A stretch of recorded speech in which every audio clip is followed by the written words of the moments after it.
আপনি কি ইদানিং বারবার হাত ধুচ্ছেন বা অনেক সময় লাগিয়ে হাত পরিষ্কার করছেন?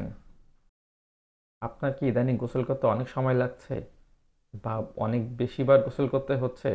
সেটা এমনও হতে পারে ঘন্টার পর ঘন্টা বা দিনে ৪-৫ বার, বা নির্দিষ্ট নিয়মে টয়লেট, ঘর বা কোনো বস্তু পরিষ্কার করতে হচ্ছে, কিংবা অন্যদের ছোঁয়া লাগলে বা কোনো পাবলিক প্লেসে গেলে সেখান থেকে ফিরে হাত ধুতে হচ্ছে বা গোসল করে ফেলতে হচ্ছে, জীবাণুমুক্ত করতে বারবার জীবাণুনাশক বা সাবান ব্যবহার করতে হচ্ছে।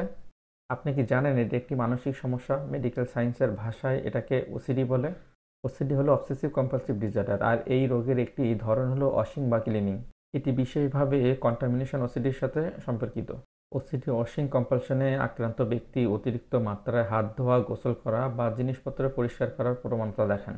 এটি সাধারণত কিছু অযৌক্তিক এবং অপ্রাসঙ্গিক ভয় থেকে তৈরি হয়, যেমন জীবাণু বা ভাইরাস দ্বারা আক্রান্ত হবার ভয়, ময়লা বা ধুলার সংস্পর্শে আসার আশঙ্কা, খাবার বা বস্তুর মাধ্যমে দূষিত হবার ভয়, কোনো কিছু অপরিষ্কার থাকলে খারাপ কিছু ঘটবে এমন অনুভূতি।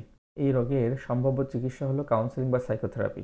কোনো ব্যক্তি যদি কাউন্সেলিং বা সাইকোথেরাপি এতে নেন, তাহলে দ্রুত তিনি এই সমস্যা থেকে বের হয়ে আসতে পারেন। এই রোগকে সম্পূর্ণভাবে নিয়ন্ত্রণ করা সম্ভব। সুতরাং আপনি কিংবা আপনার পরিচিত কারোর ভিতরে যদি এই লক্ষণগুলো দেখতে পান, তাহলে অপেক্ষা না করে দ্রুত ক্লিনিক্যাল সাইকোলজিস্ট কিংবা সাইকিয়াট্রিস্টের শরণাপন্ন হন। তাদের চিকিৎসার মাধ্যমে আপনার এই দুর্বিষহ যন্ত্রণার জীবন থেকে মুক্তি পেতে পারেন।